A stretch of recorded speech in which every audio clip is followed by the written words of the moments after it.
Hello, ladies and gentlemen, welcome to episode 660 of the DrunkNerds Podcast. I'm host as always, I'm Tyler, and joining me we have the man, the myth, the legend himself, Sir Colonel Gables. What's up, buddy? Well, I'll tell you what, I kind of feel like I'm overdressed for this such an occasion. Oh, Jesus. I decided not to do anything in terms of changing my work attire. I was just like, you know what, fuck it, I'm going live. So I'm like, so I'm doing pretty good. Yeah. Doing pretty good. Just been keeping track of certain things gaming wise and stuff. Just checking out a lot of the stuff that's going to be coming down the pipeline.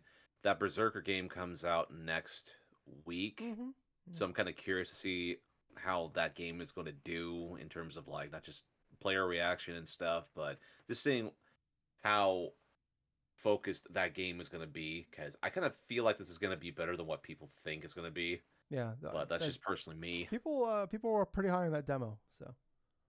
Yeah, I just decided to say, you know, I'm not even going to try the demo. I'm just going to wait and see what's going to go on. But other than that, though, I have been playing a ton of Yu-Gi-Oh stuff on the PS5 because I am hell-bent in finishing that damn campaign. Even though it's spread across like about, I want to say like 5 different like generations of like Yu-Gi-Oh through the original one all the way to like V-Rains and stuff. But yeah, man, other than that, though, I'm just burning time until the beginning of April starts, dude, because I want to know about that Switch too. Yeah, week and a half away. It's crazy. Yeah. Oh yeah. Yeah, it's just crazy to think that like when they announced that date, April 2nd, is like that's so far away, and now it's just like blink of an eye, boom, it's almost here. So, yeah. Exactly, dude. I mean, all the rumors, all the this and that, you know. I mean, it's and that thing is gonna be like what, 6 o'clock in the morning my time or something? Yep, Or, 8 my time, 6 your time. Jesus. Debating on whether or not I want to go and just like wake up and just do a live react to it. Oh, I will be doing one, Gable. So if you want to join me, I know. To say the word, I'll be here. Just depends on how much. Just depends on like how much sleep I'm gonna get the night before. Yeah, I get it. Yeah.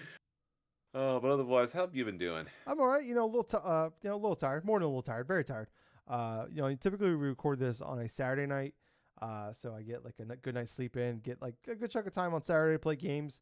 But recording on Friday night instead. I got plans tomorrow, so Gables was kind enough to allow us to do this. But the downside is it's been pretty crazy busy this month at work, which is also kind of nice, I guess, because A, more money, B, kind of, I don't think about that. I don't have to worry. I don't really even think about the Switch 2 Direct happening. I know we could like also helps kind of speed up the process of getting to the of the Switch 2 Direct. But yeah, like I said, we'll be doing live react, or at least I will. Gables, I know it's early your time, but I'm off that day, so I'm gonna get up a little extra early, take the dog for WLK, and go get myself some Starbies, and drink that beautiful thing before that thing starts. But otherwise I'm doing okay. A little tired, a little sore. It's been, like I said, been pretty crazy, pretty busy. I have installed Assassin's Creed Shadows. Shadow.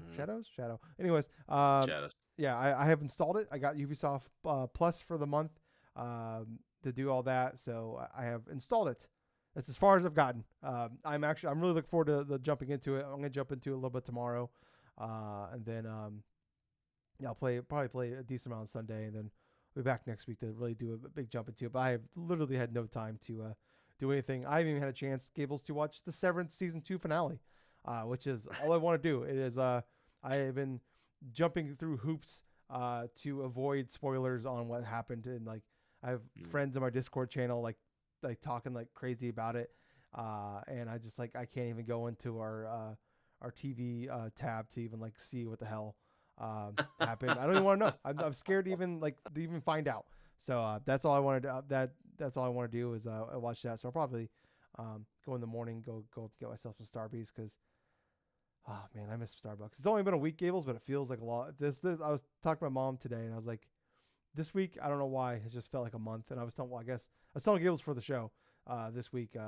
Literally, we had 5 different days of weather. Every single day was tired, like long sleeve shirt with the coat, to t-shirt and jeans, to we had ice and snow, to another, I go, oh, it's a long sleeve day, and then another day with 80-mile-per-hour wind.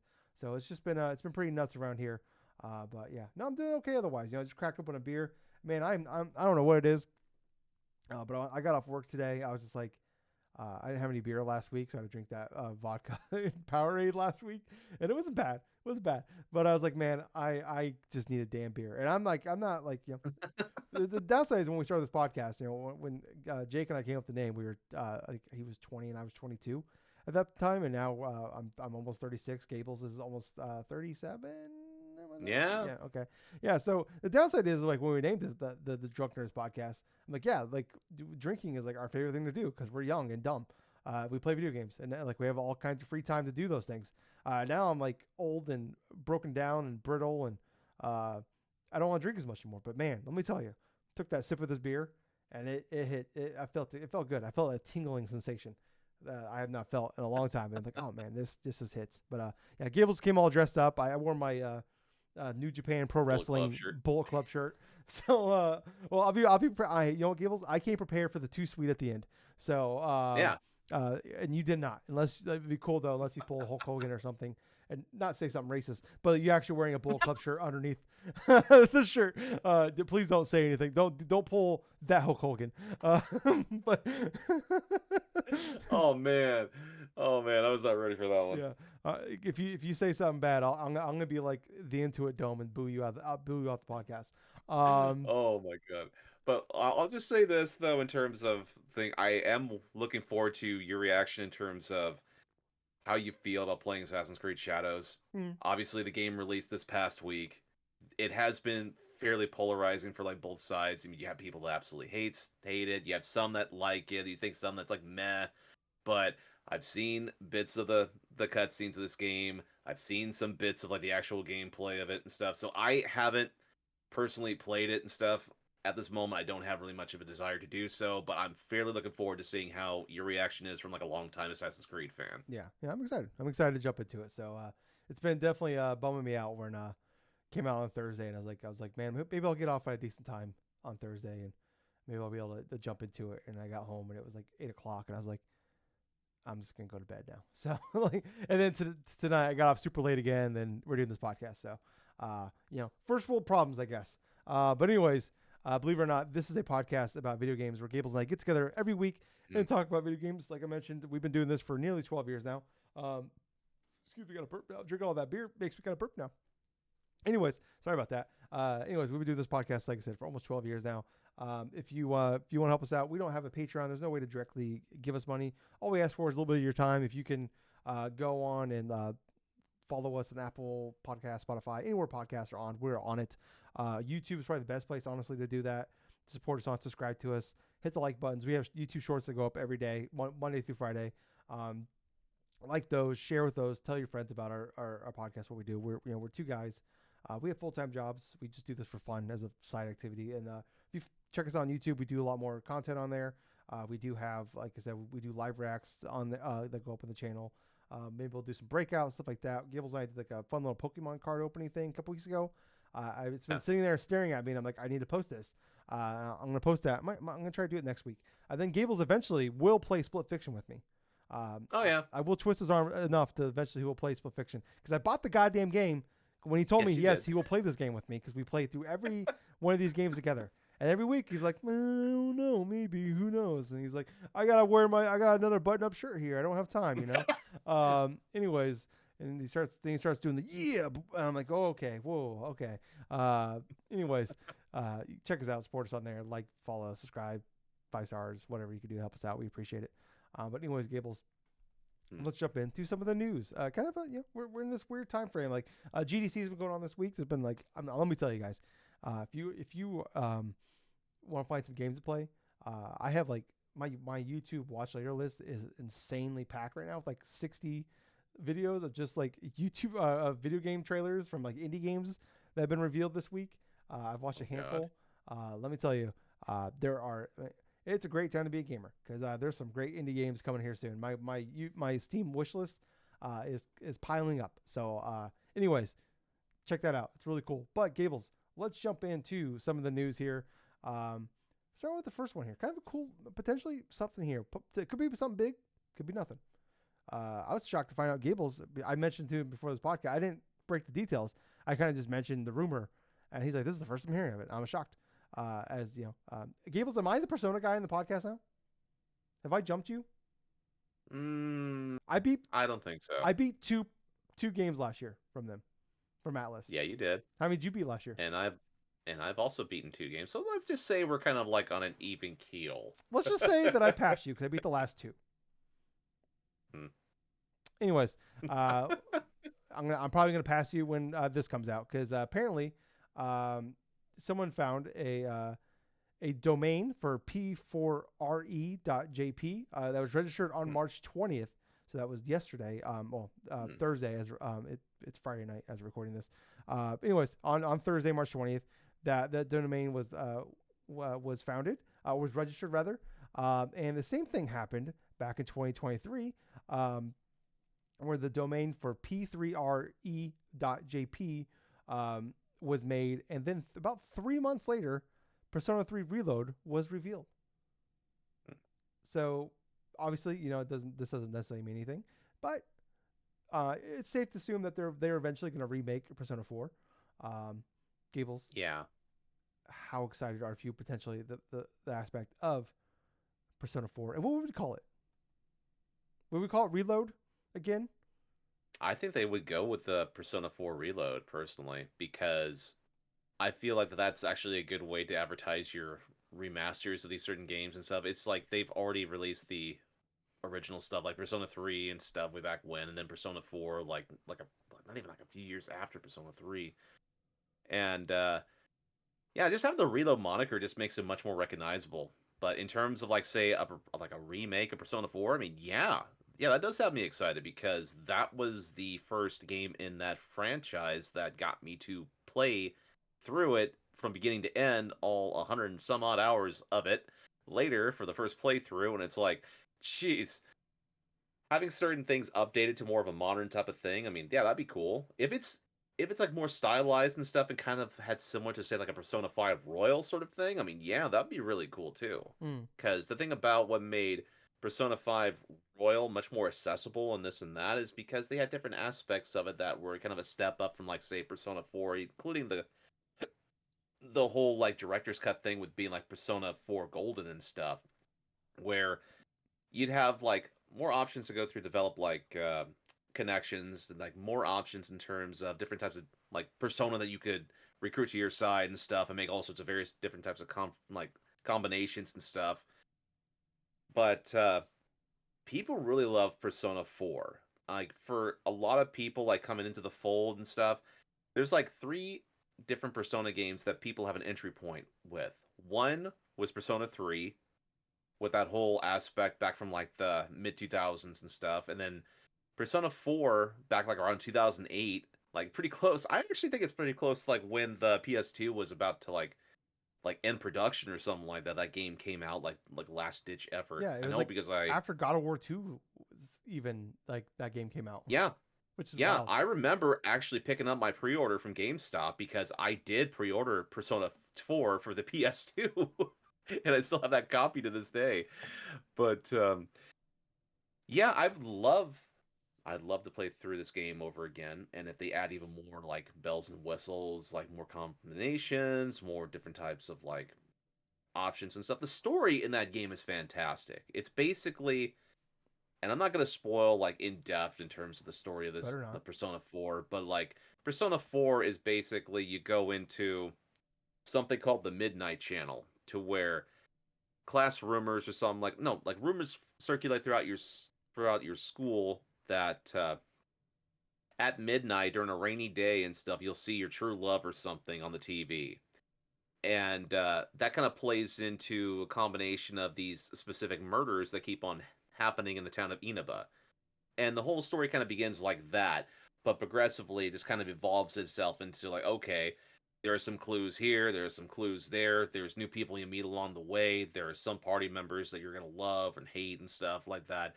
But having that kind of reintroduced to a new generation of gamers and stuff, especially ones that did not have the chance to play through this game on the PS2, or were not lucky enough to even get a chance of playing a Vita, or even some like for now, like say if you have Steam or have all this other platform stuff and you want to just invest in it now, you can.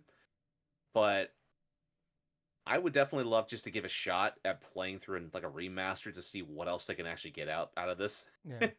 So you saying you'll see the reflection of your true love, and then you die? Is that what's happening here? So Not in that if I see a sense. reflection in my television of Topanga from Boy Meets World, I'm dead. Oh, that depends. That depends if you actually have the TV on or off. Well, usually I think I have Topanga burnt into the image of my TV actually. Specifically that one scene after they got married. Anyways, Gables knows what the scene I'm talking about. I'm not gonna. Oh, you and your '90s crushes, Jesus Christ! I was born in '89. All right, of course they're all '90s crushes. They're all '90s crushes. Jesus. Yeah, no, I'm excited for this one. Obviously, as a number one Atlas fan on this podcast, I'm extremely excited for Gables. Like, you son of a bitch. I'm gonna come back next week. Gables, like, I played 87 hours of Metaphor v Fantasio last week to take back the mantle. I'm gonna get a Persona, an Atlas WWE Championship belt. I'm gonna wear it next week's podcast. Oh my god! But anyways, it just says underneath in this little tab, it's like the true RPG gamer. Yeah, the true JRPG gamer. Yeah. Yeah, no, I'm excited. I'm excited for the process of this, and like, it's safe to assume this was going to happen all the time. Obviously, this could be like some people have pointed out that, like, anybody could have done this and like to fuck with people. So that's obviously the chance. And like I know Persona 4, they did like the remaster onto, like, I think it's still on Game Pass at this point, or at the very least, like, you can get it for like $20. But it's like I want all the new bells and whistles. Like, I've been completely spoiled by like Persona 3 Reload and Metaphor v Fantasio with the upgraded gameplay system and all that streamlining things. I love Metaphor was like 10th on my game of the year list last year. Mm-hmm. Persona 3 Reload was number 2 on my game of the year list. So yeah, I'm incredibly excited to jump into this one. I don't think it'll be called Reload because I think Reload is them talking about, like, that's a with the guns, we like, you actually, like, the kids shoot themselves in the head. So I had a few ideas, Gables. There is Persona 4 Rewind, Rewatch, Rerun, Be Kind to Rewind. Be Kind to Rewind. Oh, Jesus Christ. It's like Persona 4 with, like, just remote. No. That's like, that would be something Kojima would do. Yeah, I'm assuming the will be in there, and like Rerun probably makes the most sense. Or something like that. But yeah, I don't know. I'm pumped for this. I would be incredibly, like, I've seen like pictures here and there. I know of it. Like Persona 4 Golden, that was like the first time I really ever like remember hearing about Persona. And like a buddy of ours, Sam Wright. I remember him like telling me the story about, like, I think it was like a bowling alley or something like that, and they had in like the like vending machine, or not the vent, like the claw machine thing. They had a Vita with Persona 4 Golden in it, and like a combo pack thing in like the claw thing. And he said I can't remember. I think it was like a bowling alley or something like that. And I remember him telling me a story about, like, one time, like, he would go there all the time and try to win it because, like, he didn't have the money to actually buy a Vita. So he'd go in there like quarter at a time, and like him and his friends were like hanging out at the bowling alley, and like he went there and he like went and sat down at the table with his friends and just set the Vita on the table. Didn't say anything, and like he finally had won the Vita, like, just so he could play Persona 4 Golden on it. So yeah, like yeah, that's always I always love that story.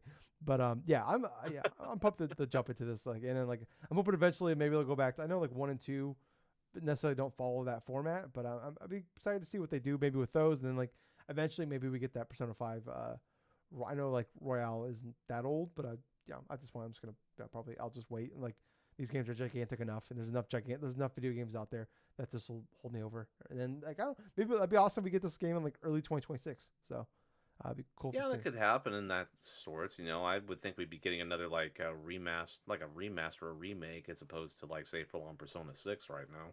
Yeah, I mean, they just put out Metaphor last year, so that's probably a little ways away. So yeah, but yeah. Anyways, let's move on to our next topic here. Kind of an interesting one. This is from let me get from Xbox Era.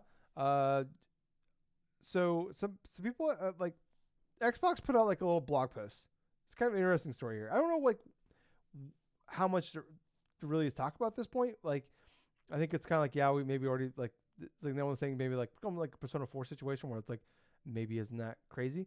But there was a blog post that put up. It was just about like like opening 1 billion doors with Xbox, and then talking about how like trying to be more family friendly, all these different ways. Like basically like the whole, like this is an Xbox, continuing that kind of push.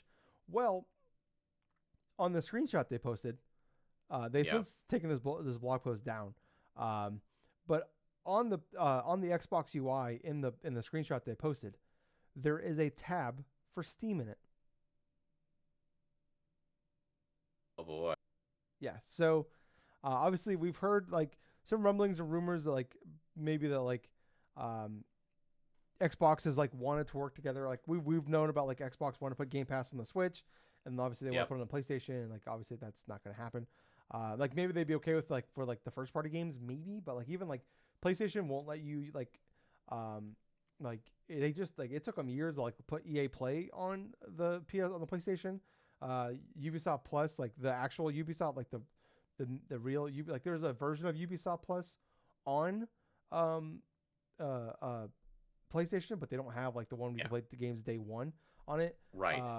So I obviously that's not gonna happen with Game Pass, but yeah, like I don't know, like this is pretty crazy. Like I mean, it's one of those things where like I won't be sure. It's almost like when like Gears and Halo eventually are gonna come to PlayStation, and it's just like to me it's like okay, yeah, no, like we know this is gonna happen, but there's still a part of me that's like I'm like it's gonna blow my mind to see like that day come.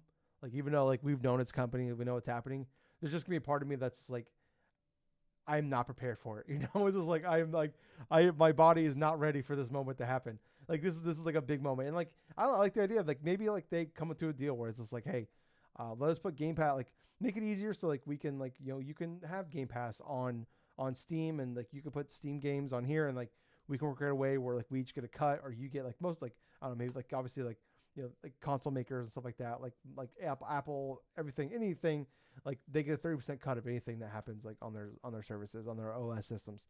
So maybe they work out a way where like I don't know, maybe like Xbox gets like 5% or 10% cut. Who knows? That's not my wheelhouse.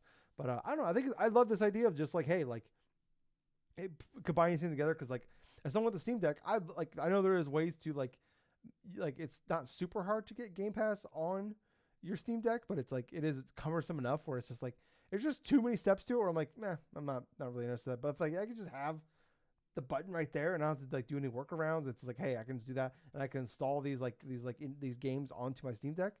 Fuck yeah. Like I love this idea of like potentially working together and like having this happen. So I don't know, Gables, what's your kind of your thoughts on potentially this Steam and Xbox partnership happening? This makes sense. This seems like the most likeliest thing to happen because Microsoft wants their Game Pass to be on every platform. They've made no intention in terms of like pulling off that strategy anytime soon, and having something correlated with Steam doesn't surprise me at all. I mean, this would be also awesome, like say if you had access to it, like say on a Steam Deck or something, and they're just downloading Halo, just downloading like Gears or something like that, and just playing that on the go and stuff, and like being like kind of similar to that of what you do on like a console or something. Just select your games list, download it, and then just go on the go and stuff, and then just blast out a few rounds of Balatro or a few rounds of friggin' like Gears of War 2 or 3 or whatever. Yeah. I am wondering like how it's like obviously I don't think it's gonna be perfect where it's 1-to-1 for everything, but like because there are like certain games that, like obviously that just they don't work with the controller. Like there's games I have on like my Steam where it's just like this like you could play the game on there, but it's not gonna work very well. And there's like the little check on there that says it's Steam Deck verified, or like there's a little orange that says like it's not like it'll work, but it's not like been optimized for a Steam Deck, and it's like and some will just have like the big like circle with like the slash through. It's like nope, like this will not work. But like so I think that'll be the case for like there'll be games, but like there was like I think it'd be great because there's like the reason I bought a Steam Deck is like there's so many great like indie games that like they're coming to the Steam all the time that I want to play, and I have to wait years for it, or like months or years, or sometimes they just never come. So it's just like if I can just like have that as well, where like hey, I have this all on my Xbox. That's great too. Where it's like I could take this on the go with my Steam Deck, playing Xbox games on my Steam Deck, and I could play my Steam games on my Xbox, so it'd be more powerful as well. Because those games are like, the Xbox is obviously way more powerful than the Steam Deck, and then maybe there's like a better partnership there where like when eventually the Steam Deck 2 comes out, where it's like, hey, like maybe this isn't like soon, but like maybe I would expect by the time the new Xbox comes or a Steam Deck 2 happens, like this is like built into it, and this is like, hey, this has been optimized, this will work for it. But I love this idea. Like I'm all for it. I know it's a still a weird thing, where it's like, it's like cats and dogs living together, all that stuff. But yeah, I'm all for it. I've talked about it over and over again. Like I'm all for everything going everywhere. So I've said over and over again, like in a perfect world, we'd have one console. I would in a perfect world, I just have an Xbox, and I'd be able to play. I'd have Game Pass. I guess I'd be able to play my Steam games on Xbox, and then I'd be able to play my Nintendo games, my PlayStation games on Xbox. Like that's the perfect world. Just because I like the controller and I love Game Pass. So yeah, that is my perfect world for video games. But Gables, let's move on to our next topic, probably our last topic for the show, last major topic rather. So interesting here. PlayStation has founded a new studio called Dark Outlaw Games. This is with Jason Blundell, I believe is how you pronounce that. This is from VGC, by the way. He also did an interview with Jeff Gertzman, kind of talking about it. Basically, people don't know, like he was formerly he was a co-head of Treyarch. He was like basically like the lead guy for the zombie modes, for zombie mode for the like Call of Duty Black Ops and everything like that. Oddly enough, though, like we talked about this last year. So Jason created another studio called Deep when he left Treyarch, called Deviation Games. So people don't remember that. This was a studio they created, I believe, in like 2021, and he had a deal to make a game for PlayStation. And then last year, they like basically like PlayStation like nixed the deal and it's like, yeah, we're just canceling this. So then Deviation closed without ever actually releasing a game. So they had to close the studio. And now PlayStation has hired Jason, and basically he created another studio, and they're making a original IP for, not original IP, but they're making a game for like they work for PlayStation. And he's hiring a studio. Okay. It's like obviously this is years away. This is like it said in an interview this week with Jeff Gertzman. It's a great interview. I recommend it. But they're still hiring up, so this like they're still staffing up. So this is gonna be a ways away probably before we see anything or hear anything really. But it's just it's very interesting that like the whole process is very interesting to me. But Gables, what's your thoughts on this? That is kind of interesting in that aspect and stuff. I mean, you go from having one studio or something like that to being shut down because of a project you've worked on for a few years, only to open another one and do that. It's like, I'm kind of curious what initial pitch and idea of a game that kind of sparked PlayStation's like, hey, you got a vision, you got something like that, why don't you go ahead and just go full steam with it? That's just kind of interesting that they not only just bring him aboard, but let him create his own studio and stuff, because they got some sort of vision potentially that they have in mind that could be something that we're not even going to see any type of gameplay of or something probably for the next couple of years. This is a PS6 game, so. Yeah, absolutely. This is a PS6 game. Yeah, I'm just interested in the PlayStation side of things. Of like, all right, so I don't know, like I want to know the timeline of this. Of like, obviously, like when this happened, this was like we had different leadership. I believe this was, I don't remember if Jim Ryan was there yet or not at this, or was still there at this point. But like, we're in that weird co-head period of it. Like, and they were shedding a lot of stuff. They closed like Linden Studios. Obviously, Concord happened. They had a bunch of layoffs and everything like that. Like they canceled a bunch of games too on top of that. So I don't know. I just find it very interesting. Like, all right, so he creates Deviation Games. They spend multiple years working on a game. You cancel that project, basically cancel the contract, which causes him to lay off all the staff and close the studio. And then you just hire him to create a new studio. It's like, why didn't you just buy Deviation Games? Yeah. At that point, and then like just keep the people and just like, hey, and like maybe it's a different project now, but it's like, all right, cool. Now I'm going to that project. Like it's like we just wasted how much money and time was wasted on this whole process of like, like cool. All right. Like this guy could have been like, he could have spent the last year switching over and making something different with that studio he had. And now he's going to like, a year's been gone of like gap between there, and now he's got to hire up to even get to the next start the next project. I don't know. The whole thing is just wild to me. Like obviously there's like something like obviously we don't know the books, we don't know how things work. Obviously like who knows, but it's just very interesting to me. Like the timeline is just very goofy. Of like okay, I don't know. But also obviously like we talked about, there's been a lot of changes at the head of PlayStation the last year with Jeremiah retiring, and then we had like we've had co-heads, and then there was a disruption there where we have Herman Hulst is now just running the game side of things. So who the fuck knows?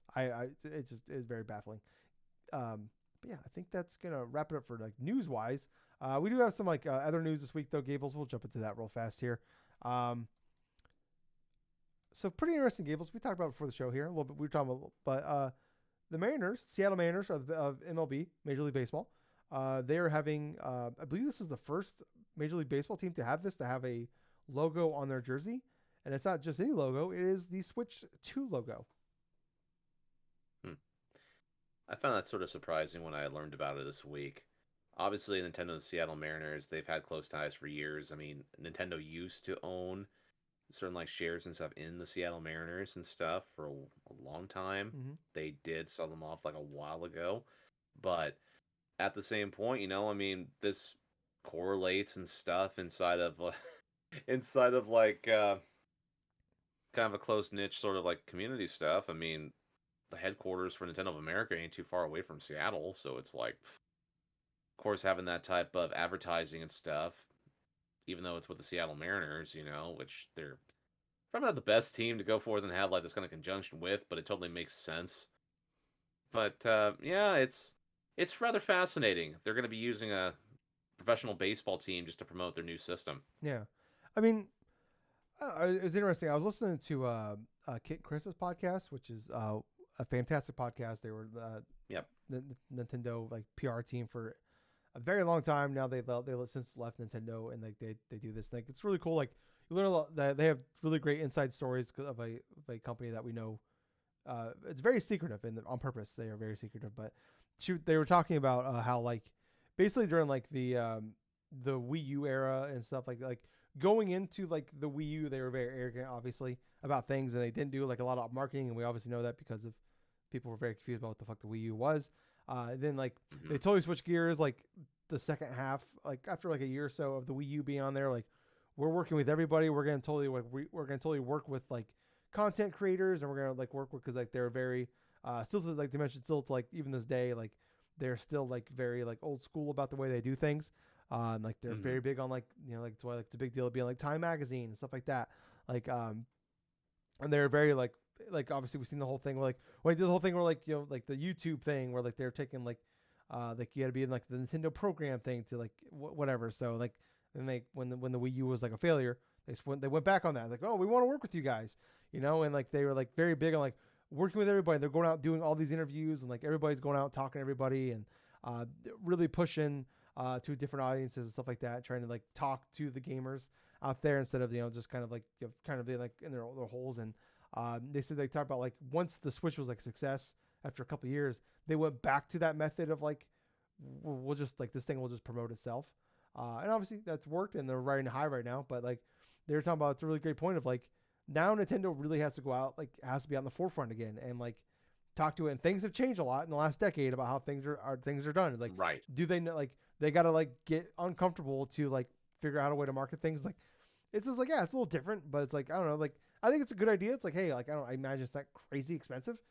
Is it like the most marketable team out? It's not the Yankees, it's not the Dodgers. I get that, but it's like it's a team they've already. But it's one of these things where it's like it's something new, but it's also familiar because they are with a team that they used to own for a long time. But it's also like this whole marketing point is different. So I don't know. It's something. I will say, not a big fan of the logo, Gables. The more I look at it, I don't like it. It's kind of bland. It's kind of lame. At least the PlayStation when they super safe.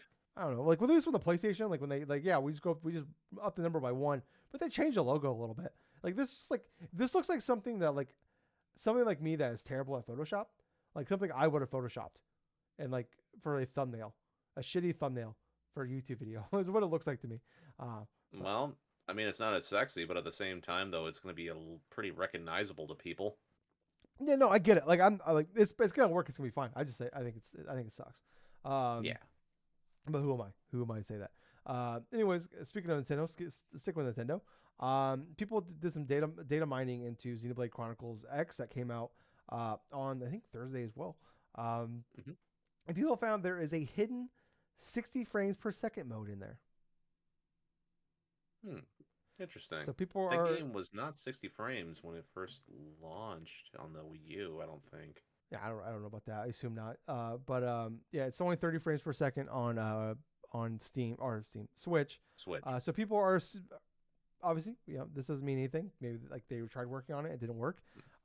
Maybe this doesn't work at all. But people are thinking that maybe this is like the boost thing for the Switch 2. Hmm. You know what? That is definitely an interesting thing that they discovered. I mean, yeah, that would suggest certain evidence that this could potentially be like a Switch 2 boost stuff. If a game has a feature to where you can boost up the frame rate stuff, but yet at the same point, I mean, you're not able to do it on a current platform or something.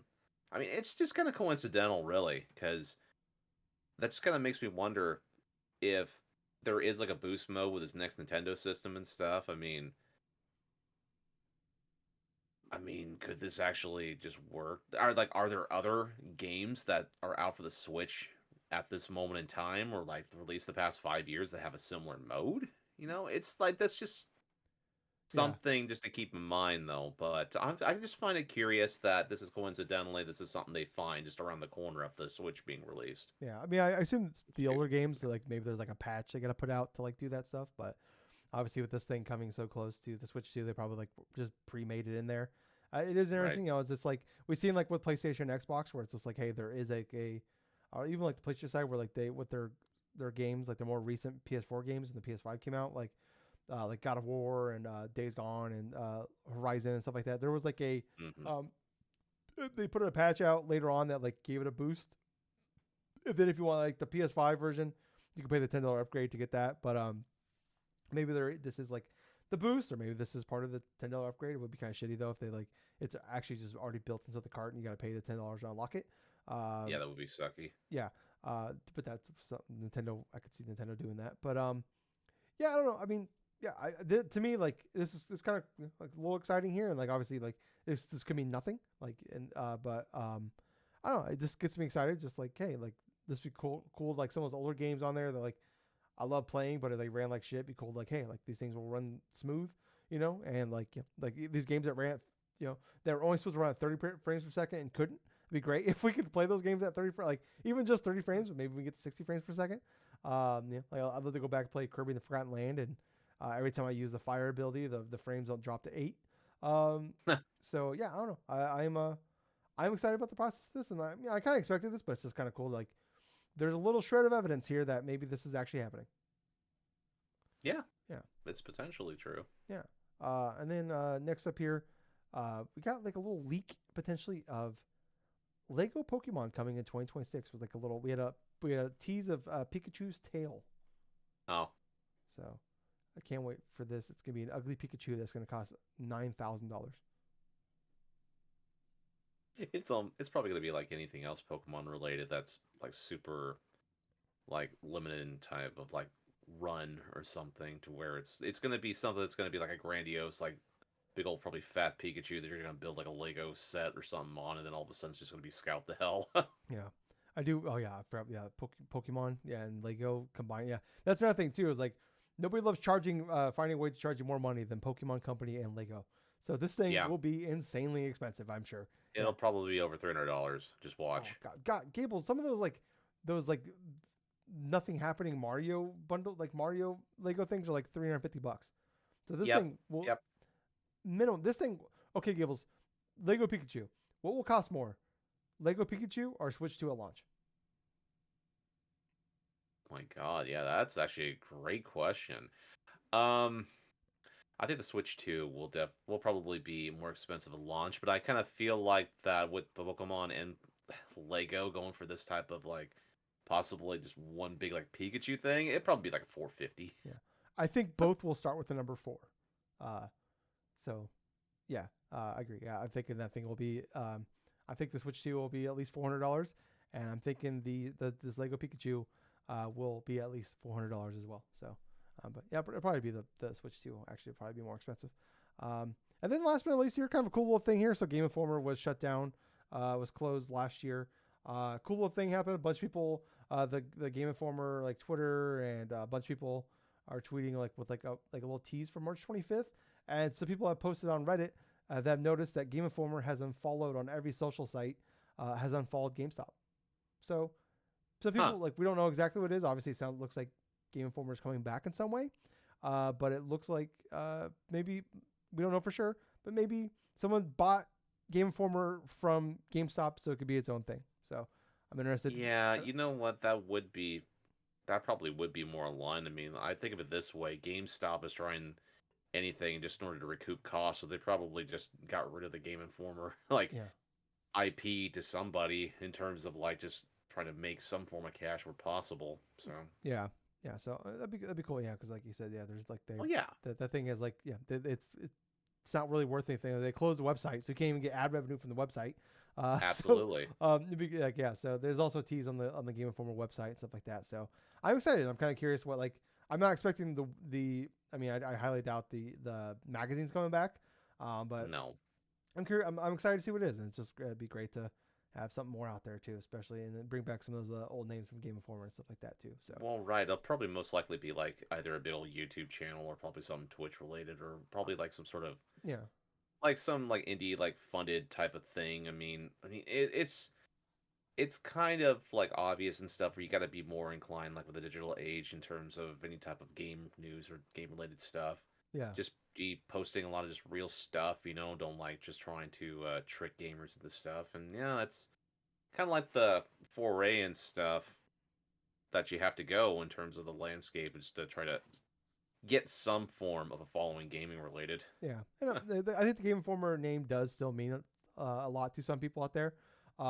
Maybe people more in our age range and stuff like that. But I think they're meaning there. But there's like enough people that probably have seen Game Informer magazines at GameStops that won't have an idea what it means. So there is still some value to that name. And then also like I think it'd be great if they could still like there'll probably be a lot more written articles and stuff like that, which would be awesome. But also I'm hoping that one Gables, if we can get the greatest gaming calendar ever invented back. We every year we go through and we sit there and we just scroll through all the games coming out on that gaming calendar. Oh yeah. Oh my god, the thing was beautiful. I miss it every day. I think about it all the time.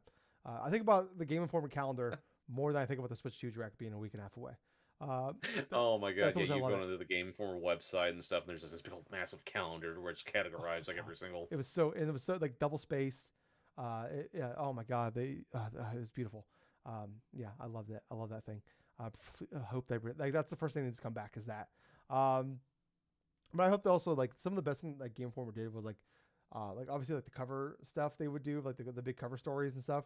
If they could still like obviously in a digital way bring that back of like going and like visiting these studios and like having interviews and like they usually have some exclusive like gameplay stuff as well. I'd love that. That's what I'm hoping for. Like bring that back, but in a modern age. And then there's some potentially like looks like some really cool people that'll be involved in that. So I am very excited for that. Some of that, like I said, I love Game Informer. I have the last official copy just behind my computer over there. I went and made sure to go out and buy that and have that because that'd be a cool thing to have. Is that last issue ever for Game Informer? But yeah, that is pretty much it for news this week. Gables, like I talked about Top Show, I have played literally nothing. I installed Assassin's Creed Shadows. That is the closest thing I've done to video gaming since we recorded last. But Gables, what about you, buddy? All right, so obviously this month has been sort of dedicated for me playing through a lot of Yu-Gi-Oh stuff. And I played more so of Yu-Gi-Oh! Legacy of the Duelist Link Evolution this past week. I have officially beat all of the initial like series sets and stuff without doing like a lot of the reverse duels and stuff. So everything from like Yu-Gi-Oh, Yu-Gi-Oh GX, 5Ds, Zexal and stuff, and like V-Rain. I've done them the regular way. I've been using the user-made deck that I have been initially running. I actually created a couple more because I wanted to try to experiment to try to beat certain duelists because it got to be sort of an issue when I was playing V Reigns. There were a couple of duelists that were giving me a lot of grief and stuff, and that's because of one thing, and that is a lot of board wiping. And the thing I'm starting to realize, especially when it comes to more modernized games of Yu-Gi-Oh and stuff, it's not more or less like the aspect of getting a whole bunch of monsters and stuff like that, just filling up your field and stuff, and then waiting to initially set up like a good attack or something. Now, a lot of Yu-Gi-Oh games are decided though by doing like a bunch of board wipes in the first main phase before you can even institute any type of like major like stock up and stuff in order to try to prepare for an attack, like how older Yu-Gi-Oh stuff used to do. And so what I ended up finding out, there's this one duelist that I would be playing against, to where he has this sort of like a fire themed sort of deck, right? But it's all around like this link evolution for this one card called Hex Dragon. And so what Hex Dragon does is when it's link summoned onto the field, it has an ability to where it'll fetch a certain card out of the graveyard, or I think it's the graveyard or something, and like summon it onto the field, but it also has a secondary effect to where it will destroy like no, it won't destroy. It will actually take like a spell or a trap card that's set on the field or just placed on the opponent's side of the field and put it back into their deck. And so this comes up as an issue because the main thing I do with my Exodia deck is I use Swords of Revealing Light because I want to try to protect in terms of like major attack stuff because I only have this deck is dedicated to bringing Exodia pieces to my hand, not necessarily trying to attack my opponent. And so I've been using subsidiary methods like having monsters with high defense, like say like a Battle Footballer that has like 2100 defense, or Blazing Apache that has 2100 defense. But it becomes a problem when you have like Hex Dragon that'll go and take off cards, I say, that help me with draw mechanics. I say like Reckless Greed or Jar of Greed or even like Swords Revealing Light. But you combine that with another skill link monster that is just like this Fire Cat, right? It prevents you from using certain cards that'll do like a board wipe yourself. Like say if you play a Raigeki or a Harpy's Feather Duster and that damn Link monster's in the graveyard because it's also been used as like material to fodder another Link evolution, all you need to do is just discard. All you need to do is just remove that Link monster from your graveyard out of play, and it'll negate the effect of like Raigeki or Harpy's Feather Duster or something like that. And so I was literally getting frustrated for two reasons. One, the the way certain cards were getting like disrupted, putting things in my deck or just negating them outright. But as far as that though, there's a lot of repetitious summoning, right? And so the AI is structured to where it wants to go for like the biggest bang for your buck. So what ends up being like maybe like a few minutes or something like that for playing like some of the older Yu-Gi-Oh games, like in the original Yu-Gi-Oh stuff, where you just do like a basic summon or like maybe a fusion here or there or a ritual summon. You add in all of these mechanics for like synchro summoning, XYZ summoning, and like the skill link stuff, the link summon stuff, it starts becoming really repetitive to watch. Like you have this Hex Dragon that keeps coming back to the field literally like about 2 or 3 different times, right? So you have these monsters used as materials by your opponent to get like one link monster, but then that's used as a material for another link summon monster. And then on the very next turn, that Hex Dragon will be put in the graveyard to summon another Hex Dragon from from his deck and stuff, and just reset the board all over again. And so this duelist I've had to face not once, but at least, let's see, forward and backwards about like 6 different times. And each time I tried to use in the Exodia deck, there were some aspects where it just wouldn't flat work. So I had to create a subsidiary deck to another old school deck type that used to be used a lot back in the day, and that is a deck out deck. Or as I like to think of it as, a deck that just has a lot of Needleworm, a lot of Morphing Jar, Cyber Jar. You have to draw cards, and you have to disrupt your opponent from using those resources that they have. So having those cards as well as cards like card destruction, and like I even put like 3 copies of of like chain, I think it was like chain reaction or something. It's that trap card where Yugi uses in the anime against that one rare hunter that uses all those Exodia cards and stuff, to where he activates the trap card and he targets like Exodia's like right leg or something like that, and it goes through. It not only like just pierces through the monster, but it destroys all the copies in the guy's deck, and it basically just ruins his entire Was deck it because chains now of he, destruction? yeah, Chains of Destruction. Okay. That's what I was talking about. Yeah. It's been a while since I've used that card, so. But yeah, Chains of Destruction, that type of card. And so I added that stuff because I've soon realized, okay, if I get rid of certain materials from this guy's deck, he's not going to be able to use this particular type of Link Summon. And so that's worked to a time. And it was really hilarious that once I got this deck going, I was able to force the deck out and stuff because he kept attacking cards like Needleworm. And then there's like a subsidiary kind of Diet Coke version of like Needleworm called like Warm Worm or something like that allows him to deck out like to top deck like 3 cards from the top into his graveyard. And so that was the hardest thing I've done in this entire playthrough this game.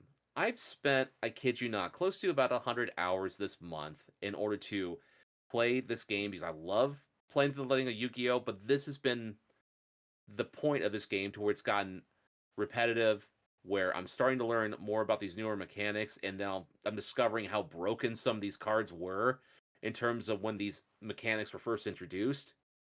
Like, how the hell are you going to concentrate on trying to battle your opponent when you have multiple different cards that work in synchronization that will not only reset the board, but it will just prevent you from even having like a good, decent turn. And then the game is literally finished within like 4 to 5 turns, without having to institute some sort of like offensive. But with that frustration aside, I will say I have finished the entirety of the original Yu-Gi-Oh series, both like the regular duels and the reverse duels.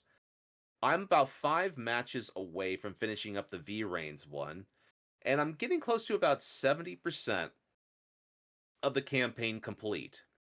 My overall goal is I want to beat this game. I want to do 100% of the single player campaign.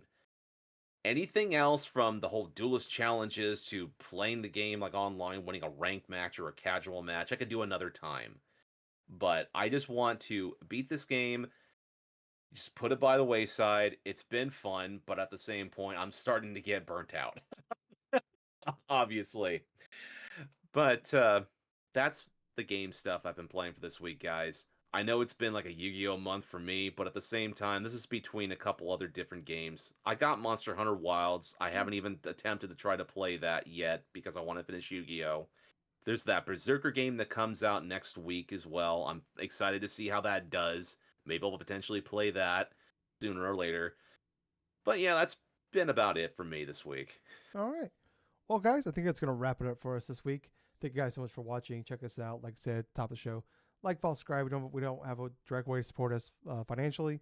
We just ask for a little bit of your time and a few clicks of a button. So, Apple Podcast, Spotify, wherever you listen to podcasts at, check us out over there. On YouTube, subscribe, thumbs up, share it with friends, leave comments, all that stuff. Really appreciate it. But I was your host. I was Tyler. I've been Colonel Gables. So until next time, everyone, thank you for listening to another fun-filled episode of the Drunk-Nerds Podcast. Hey, Gables. Yeah. Too sweet. Too sweet, man. Bye, guys. See ya.